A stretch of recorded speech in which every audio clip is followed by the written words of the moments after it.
people who belong to DPS, who belong to SDP, a ruling coalition. Pretty overcrowded. But it was formally Montenegrins have chosen.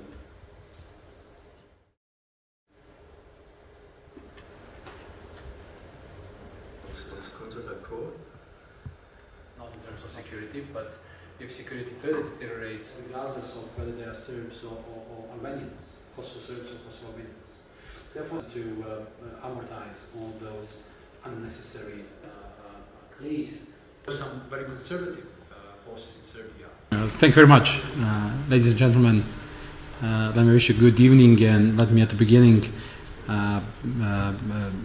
express my pleasure to be here tonight with you and discuss very interesting title of tonight's or this evening's speech, which is about Euro in Montenegro as a symbol of peace and sustainable development. But I'd like to thank Dr. Mar for inviting me very kindly to be here tonight with you and discuss this topic. We briefly met last year in Munich and discussed the possibility of organizing such an event, and I'm grateful because I very much like coming to Munich, to Bavaria, and I believe that Bavaria is one of the parts in Germany which understands very well our region and understands our aspirations and ambitions. And therefore, I think that we have to continue intensifying the relationship between Montenegro and Bavaria. And I hope that in time to come, we'll be able to have certain revolving number of activities in order to further improve our relationship, as I believe it is very important for countries such as Montenegro. Let me start by recalling the time in which Montenegro decided to join Euro. Montenegro is now member of the Eurozone. Montenegro is unofficially part of the Eurozone. But it was basically 12 years ago when government in Montenegro decided to introduce German mark as a legal tender in parallel circulation to the local currency. At that point it was for obvious reasons, both economic and political ones. Economically speaking, it was a very important decision because we thought at that point that it had been necessary to introduce German mark in order to save our economy from being one more threatened by the new wave of hyperinflation. We very much remember the early 90s and the experience we had to go through with the hyperinflation. As John Maynard Keynes once said, if you want to destroy morality of a society, then you have to destroy their currency first.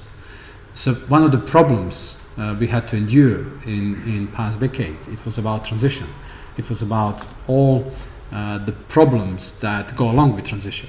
Our society, being a centrally planned society, was inclining towards many economic inefficiencies, even by virtue of being a centrally planned society. But even through the transitional process in the 90s, and given the sanctions, given the war in the region, given the hyperinflation, the morality of the system was put to big check, to the big test. And one of the reasons to consolidate, or one of the ways to consolidate our economy and our political system was actually to introduce a solid currency. And at that point it was German mark.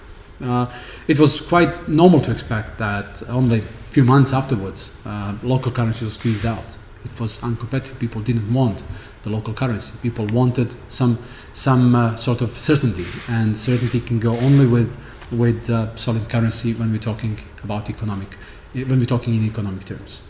Therefore, it was 12 years ago that German mark was introduced to the system, and it was by an automatic shift to euro when there was no German banknotes in circulation. There was only euros, and we just switched to euros. I should say that I think that euro in Montenegro has really been not only an anchor of economic reforms, and I'll come to that point a little bit later on. I believe it has also been sort of a political anchor. And I think that one of the very strong reasons why Montenegro eventually got its independence and why Montenegro is so stably in following the path of European and Euro-Atlantic integrations is also integration processes is also thanks to the introduction of Euro some 10 years ago.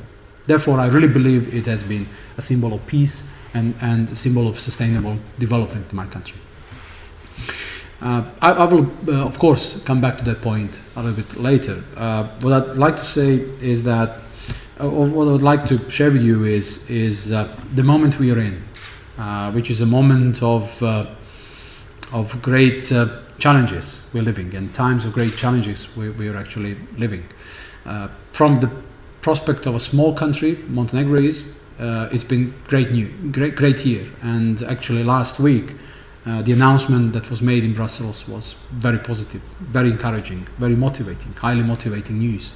Commissioner Füle came the next day. He was in Montenegro on Thursday to personally deliver his good news, and we were quite excited, quite encouraged, and again highly motivated to continue with performing what we have started to perform as very deep, profound changes to the system. This year we're celebrating 5 years of Montenegrin independence, and I think we can, by drawing the line, say that in 5 years we've really achieved a lot. We have achieved that the European Commission has recommended Montenegro open accession talks. We are at the doorstep of the NATO. We are a country that hopefully will, by the end of this year, join WTO, World Trade Organization. I think we're also the country which has managed to conduct economic policies which are fully in line with what countries such as Germany is proclaiming that economic policy should be. We've been having great partnership with the World Bank, IMF, and other institutions. Therefore, we've managed to pass a long way from where we were back 5 years ago to where we are now. Of course, the Montenegrin institutional framework has not been a greenfield investment, so to speak. Montenegro has had its statehood for almost a millennium. We can trace back Montenegro's statehood in the 11th century, when Pope Gregory VII recognized Montenegro. Actually, at that point in time, we were called Doklian as a country with Slavic roots, and one could follow the developments and the changes that in certain periods of time Montenegrin state had in this or that way. But so we are a country which has long tradition of statehood, and it was, as Dr. Mar correctly said, it was late 19th century when at the Berlin Conference Montenegrin independence was eventually fully recognized or acknowledged even. So we're now in the process, or we're now in the period of time in which we're now waiting for the European Council to make its decision and decide whether to approve European Commission's recommendation, and we very much hope that it should be in December already. I think that is a very important decision to make, and I think it is not only a good decision for Montenegro, it's a very good decision for the region, and I think that also European Union finds its best interest in continuing the enlargement process, which has been one of the most effective European policies in past decades. But we've had to do a lot in past a year to convince the European Commission that we are a credible partner. And the task that was set before us a year ago was quite a challenging one. When one goes through those 7 benchmarks, finds it quite challenging, and I will very briefly touch upon all of those 7, because I believe it is very important to understand what sort of the challenges we've been tackling in order to deserve the credibility of being a partner and deserve the recommendation to continue with the European integration process. So first of all, it was about elections and the need to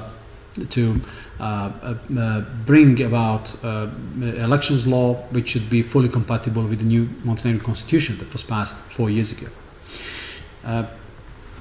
So one thing is that you need to have democratic elections, fully representative one, in order to have in order to cherish a multi-party democratic political system, and that's one aspect of the elections law.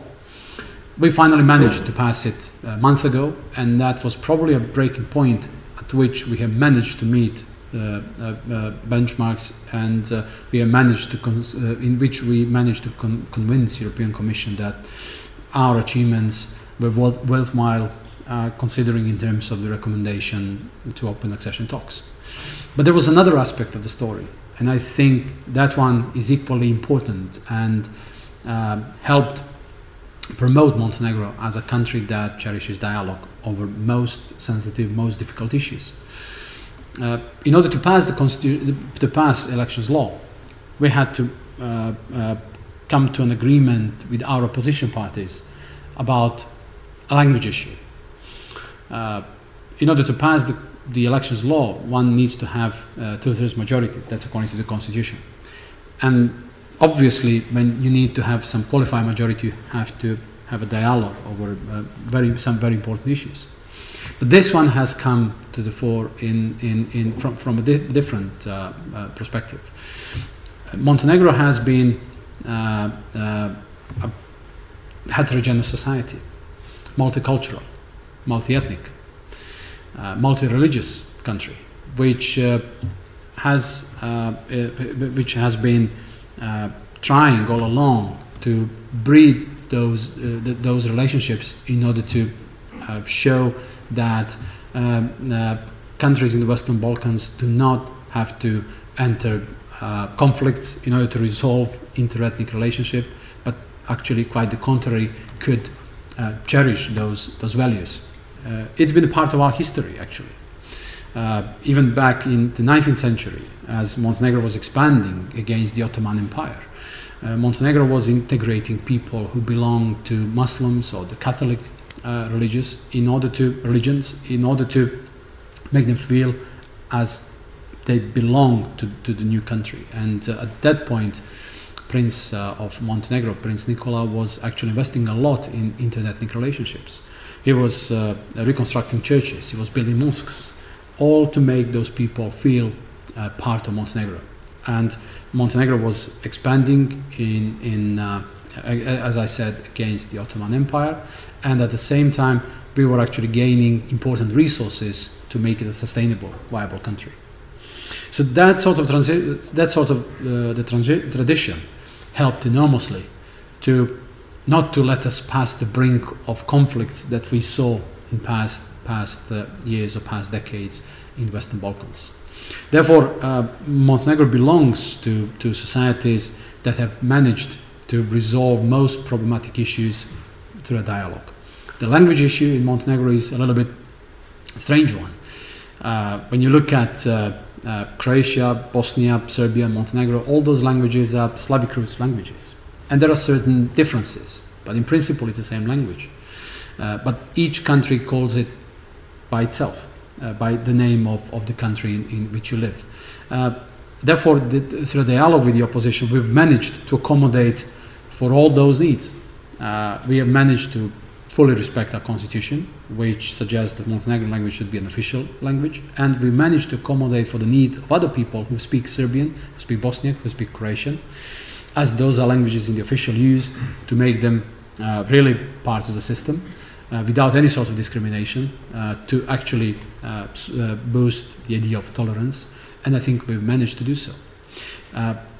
So in parallel, it was not only that we managed to meet the benchmark, it's also that we have showed maturity, and that is also one aspect that is very important when you look at Montenegrin process of integration, European integration. Additionally, we have worked quite hard to reframe and reform the institutional framework and the legislative framework in order to accommodate for the needs to improve administrative capacities in terms of the public administration, in order to set the adequate institutional framework to adequately build independent judiciary, as we have passed a number of reforms to make it efficient, effective, more transparent judicial system. We have managed to set up certain operating bodies that have managed to produce necessary outcome in order to show credible efforts to combat organized crime, to prevent from the corruption, and therefore all those all sorts of efforts that have been invested were actually to the goal of enabling our system of institutions respond adequately to the need to fight against corruption, organized crime, and improve the judicial system so that it produces a fair trial. It doesn't mean that the job is done. It doesn't mean that we have done away with all those things. It actually means that we have, as I said, constituted a general framework of institutions, and therefore in the time to come we have to invest actually a lot of efforts to convince that we manage to deal with all those requirements. And we've been quite encouraged actually by the recommendation itself, because it suggests that based on the new model of accession talks, chapters 23 and 24 should be open already in the beginning of the process. Those are chapters that deal with the rule of law, judicial reforms, with fundamental rights, human rights, security, and so on. And those chapters will be closed only at the very late stage of the integration process, in order to show that we have managed to build a system of institutions, a system of values that is shared with other European countries, so that there is big encouragement, enthusiasm once Montenegro is invited to join the European Union. But one of the tasks in the process has been also not only to reach broad consensus over European integration process. It's been also a task of involving, engaging different segments of the society to feel as part of the process. And that's, I think, what we've done, and managed to meet the benchmarks of the cooperation with the civil society and helping freedom of speech, freedom of expression, development of the media community. Montenegro is a small country and the challenges are numerous. Therefore, the only way to respond to those benchmarks will be to open accession talks and have the team of people which will be constituted not only of the government officials. It should actually involve people who belong to the civil sector, who belong to the media, who belong to universities, to help deal with all those chapters, as we're going to get into the stage which requires more specialized knowledge, which requires more statistics, more technical research, more sophisticated one. Therefore, we have passed a new legislation which will open the gates of cooperation with the civil sector on a brand new basis.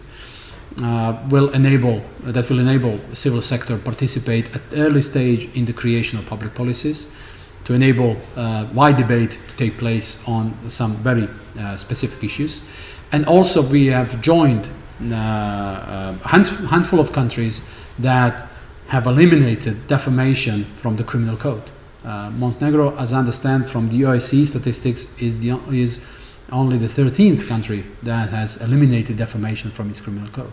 So there will be no more possibilities to charge journalists on defamation. And I think it is important not only because we have met the benchmark, as we've been advised so. It is important because we have managed to pass, or we have managed to cross the line of making our system more mature and generally our society, which has been quite traditional, quite conservative, to understand that we need to cherish dialogue and not conflicts of any sort of, including conflicts in terms of statements or whatever. We have to take care of the words we use to express some position over something. And through that activity, I think we have also, to some extent, passed the ball to the courtyard of the media. They've been also advised to invest efforts to introduce self-regulatory body in order to meet more professional standards. And I think it is also an important part of the overall medal. Though there is more to be invested as efforts, as we all have to understand, especially public officials or holders of public offices, that media is incredibly important part of the system. Therefore, creating that broad consensus and materializing it into proper role for every part of the society is something that we have managed to do, and as Commissioner Füle, it has been unseen in the region, as both opposition on the one hand and media and the civil sector have been introduced into the dialogue over European integration process. It's been about human rights from various aspects. One aspect is establishing or setting up mechanisms, proper mechanisms to prevent from discrimination, to prevent from the mechanism that will strengthen ombudsman and therefore help introduce more order in terms of in the field of human rights. The other aspect is related to various vulnerable groups, and we have invested a lot of efforts in order to meet the needs of those vulnerable groups. One of those most prominent ones is internally displaced people who came from Kosovo a decade ago, who belong to Roma population, and we have invested a lot of efforts to help them meet requirements to resolve the legal status. We are going to invest a lot of money together with the European Union funds to improve the standard of living, and also we have invested efforts to help them reach or be part of the social safety net, as they also need proper health protection. We are going to introduce more young children to our schools on a non-discriminatory basis, and as a gesture, which I wanted to do a month ago, one of people who belongs to Roma population was given a job opportunity in Prime Minister's office in order to show that there is a solution to every problem, including that one, in order to include those vulnerable groups to the system. Then there's been a lot of efforts to improve the position of people who belong to LGBT groups. There's been a lot of work to improve the needs of the handicapped people, and so on and so on. So by doing all of that, we have managed to get this recommendation. Another foreign priority, which is very important from Montenegrin point of view, is our continuous efforts to meet requirements and be invited to join NATO. By being inside NATO, I think Montenegro will further contribute to the security and stability in the region, and that is fully in line with this economic security concept that Europe brings. Nevertheless, the Euro crisis, and nevertheless the many uncertainties that lie ahead with regards to that concept. But I'm fully aware of it, and I'm pretty convinced that the security integration process, which is related to the NATO, is fully compatible with those other ones. And I will a little bit later talk in more details about that. But in principle, NATO is something that we believe is necessary not only for Montenegro, it is necessary for the whole region. I'm actually quite unhappy with the fact that it is not that all the countries in the region share that goal. Intimately, some of the leaders who belong to countries who still not officially share the goal think that the countries should also be part of NATO, but for the time being, official positions are not very clear. And I wish all the countries in the region found it compatible, the EU and NATO integration, because there can never be enough security efforts in our region. And actually, when you look at and when you screen when you screen around the region, one finds several still open, burning issues which threaten to deteriorate security situation in South and Eastern Europe. Therefore, we are continuing with our efforts to meet defense reform requirements, and standardize our system with NATO requirements. We're continuing our efforts to remain part in peacekeeping missions. As you probably know, Montenegro is also part of the alliance that is present in Afghanistan. We are part of the ISAF mission. We are actually under German command in ISAF mission, and by all the reports we receive, Montenegrin soldiers performed quite well in the process. Since recently, 2 of our men are there in Kabul, actually, helping security transition by training Afghan police and army to take over security responsibility in Afghanistan. And 2 more men will join them next year in March in an effort to put together, or in an effort to materialize the framework which has been recently put together under regional initiative which Montenegro chaired until the until the end of June. And thirdly, very importantly, there is need to further work in terms of improving the way people think about the NATO. There is a growing trend of support, but we're not still happy with it, though there are certain reasons why it is the case in Montenegro, and we will continue investing efforts to raise public awareness about the fact that joining NATO is a milestone that will definitely sort of put a sort of a firewall in Montenegro from any sort of security threats. Which brings me to the aspect of the region. I'm a strong advocate of the European perspective for the region, as I believe that it is inevitable and unavoidable and absolutely necessary that all the countries from the region eventually be part of both EU and NATO, as that will be a milestone which will definitely be a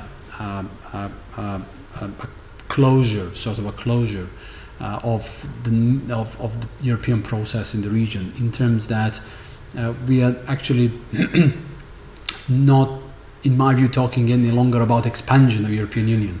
Western Balkans is already encircled by the countries which are inside the European Union. It's actually absorbing, at a certain point, Western Balkans, because I believe that naturally our countries, Montenegro and other countries in the region, belong to the European family of nations. Additionally, I think it is incredibly important because by introducing countries from the Western Balkans into the European Union, we are going to meet not only interests of our countries, I believe it is in the best interest also of the European Union. As in the long run we are facing, all of our countries are facing more or less the same structural challenges we have to respond to, and therefore economic policies should be structured in order to meet those challenges. Therefore I think that any delay or postponement in making decision to open accession talks with Montenegro, to grant Serbia candidate status, open talks in Macedonia, though I'm aware of the problem of the name which they have with Greece. So any postponement on making those decisions will actually unfortunately be a contribution to instability rather than stability in the region. And given the fragility of Bosnia and Herzegovina, given the problems of the northern Kosovo, given certain unresolved issues in Macedonia, I was actually quite unhappy to learn the news that they decided to stop the census process. It's not encouraging. Therefore, we need as much European efforts as possible, and I'm sure that positive examples are already creating positive atmosphere or contribute to forming the critical mass in those societies to say, listen, see what the other countries are doing. Why can't we do the same thing? That's already the case in Bosnia and Herzegovina and also in some other countries, in order to meet all necessary European requirements. Therefore, I'm quite sure that if judged objectively as countries that have made certain progress, then there should be no hesitation, actually, as that will help reduce the number of problems. From the security point of view, as this Institute for Foreign Policy is I'm sure is dealing not only with the region and Balkans, it's dealing with foreign policy in wider terms. From the security point of view, the trends in a wider region I'm referring to Mediterranean as such, that there is a number of issues that are being opened. And therefore, the more integration, the better, as it reduces the number of challenges. And I'm quite confident that on both of the aspects, Montenegro is part of the solution, not the creator of any sort of a problem. Part of the solution in terms of European integration process, part of the solution in terms of NATO, as you will probably recall, the geographical maps, Montenegrin coast is the only one that still does not belong in northern Mediterranean to the NATO family. So I believe there is mutual interest to meet those standards as soon as possible. In such a context, it is inevitable that economic policy has to be in line with these challenges and the time we're living. Therefore, Montenegrin economic policy is based on 3 pillars. First pillar is fiscal and financial stability. Next year, both budget deficit and public debt in Montenegro will be in line with the criterion for Maastricht. Our budget deficit will be between 1 and 1.5% of GDP, and public debt will be 44–45%. That's way inside the Maastricht criteria, and that's actually, and there is only a handful of countries in Europe that manage actually to meet those requirements. So fiscal and financial stability is the key. Secondly, it is structural agenda. As I mentioned that a little bit earlier, I think more or less all the countries in Europe share the same structural challenges.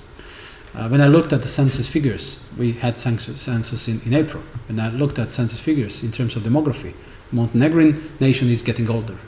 Therefore, one can count on more costs in social security, one can count on more needs for jobs in time to come, and therefore we have to prepare for that. We have to pursue policies and make decisions which will fully reflect the challenges that come about in a couple of decades' time.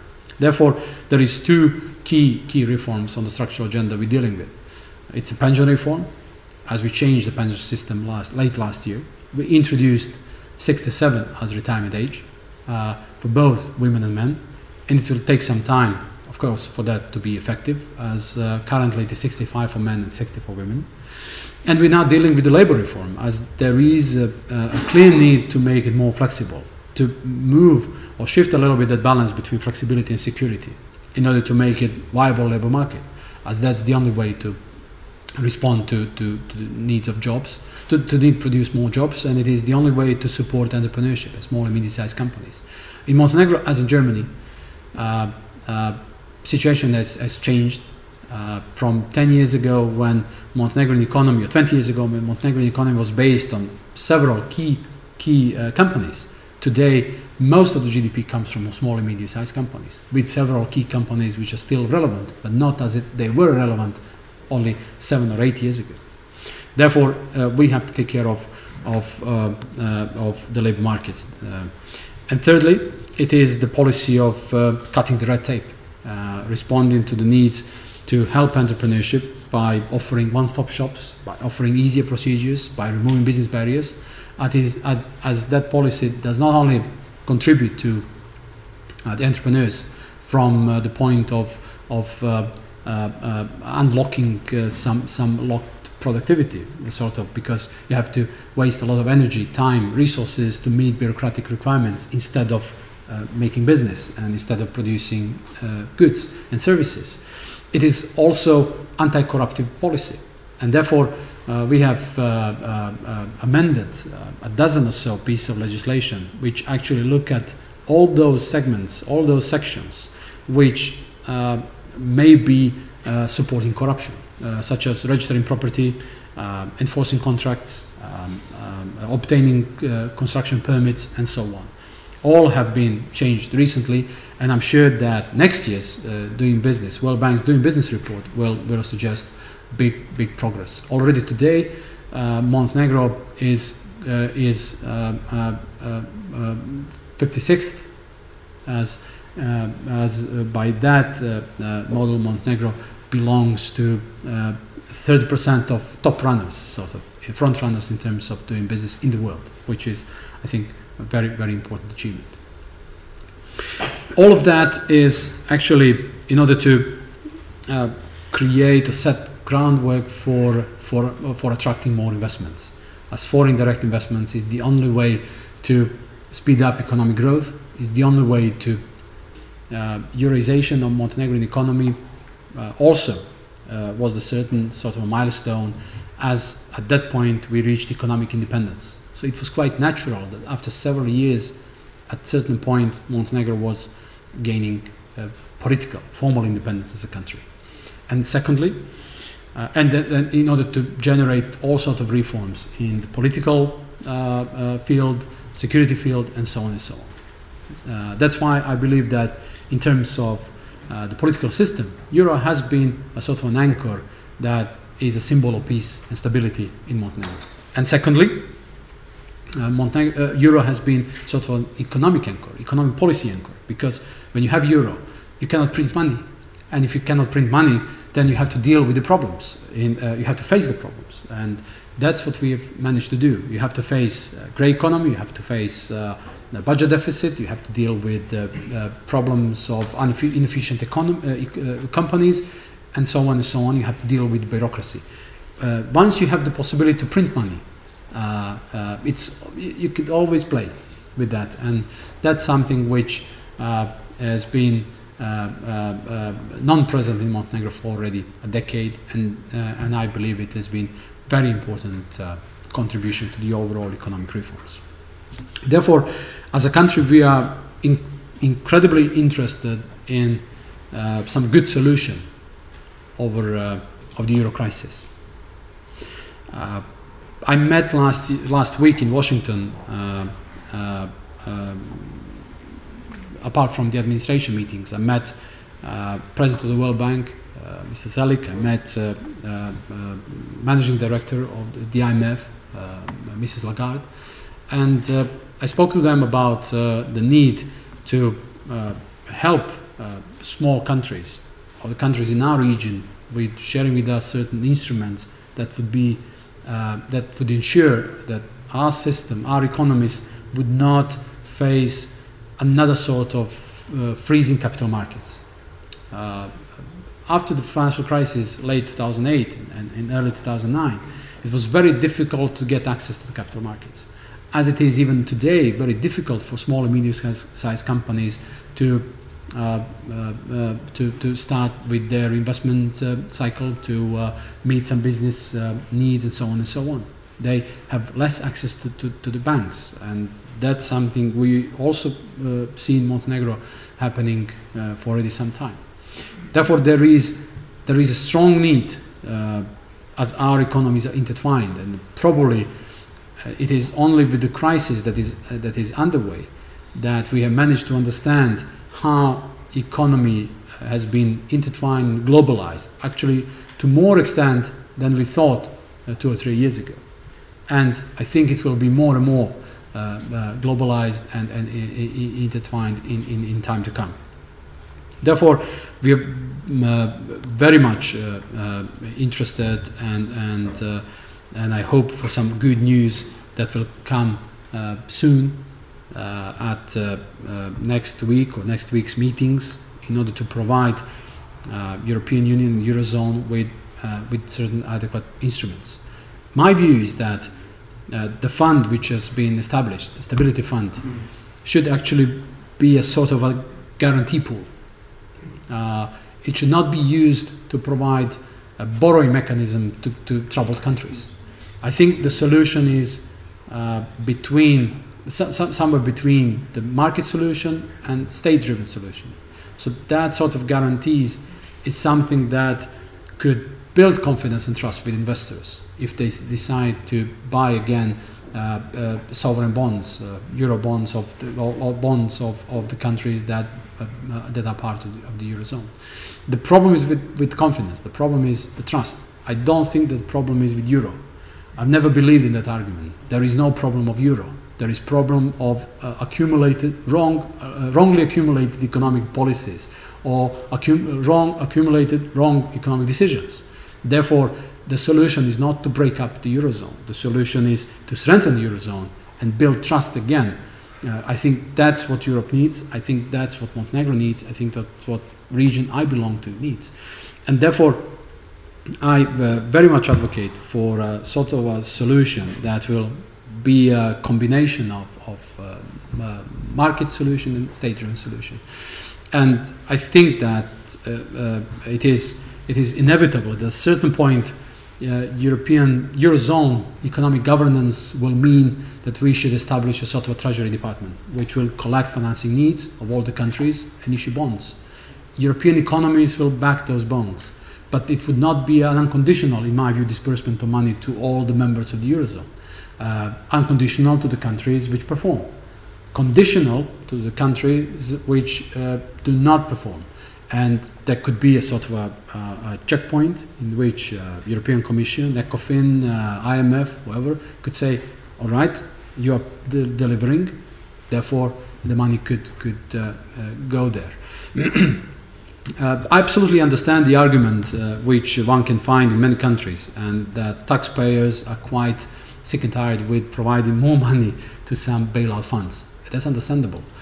But at the same time, we have to find a sort of a solution that will go somewhere in between. And I think that while German taxpayers are unwilling to put more money into some fund which at some point would not be enough to resolve the problem if some bigger economies are troubled, then at least by introducing the concept of Eurobonds, that would probably mean somewhat higher interest rates that should be paid. But I think it's affordable, because in mid to long run, if all the parts of the Eurozone are performing, if there is restored confidence and trust of the investors, interest rate will again fall back. And I think it's not only that Euro will survive, it is actually that European Union economy is going to thrive again. Because today, measured by any means of economic indicators, European Union economy is the largest in the world and should remain so. I don't see any reason why it shouldn't remain so. Any alternative scenario brings about huge both shocks and costs. Even if I've seen some of those analysis, should Greece decide to go out, they will lose 50% of the GDP. Even if Germany decides to go out, it would lose almost 30% of GDP. Why? I don't see any reason why we should let those scenarios develop, and I think there is no political nor economic explanation for such a maneuver. Therefore, the only solution is to correct economic policies, to restore confidence, at certain cost, of course, but that's the only way to regain competitiveness. With European economy stalled, with United States facing a lot of economic challenges, developing countries cannot sustain this level of economic growth, and therefore we're going to have more years of stagnation. The sooner we make some important decisions, I think the better. And obviously, solution exists, and we have to fight for it. In Montenegro, we committed to the reforms. We committed to our European prospects. We committed to NATO prospects, and we plan to continue with Euro, as I believe it's a symbol of peace and sustainable development. Ladies and gentlemen, thank you very much.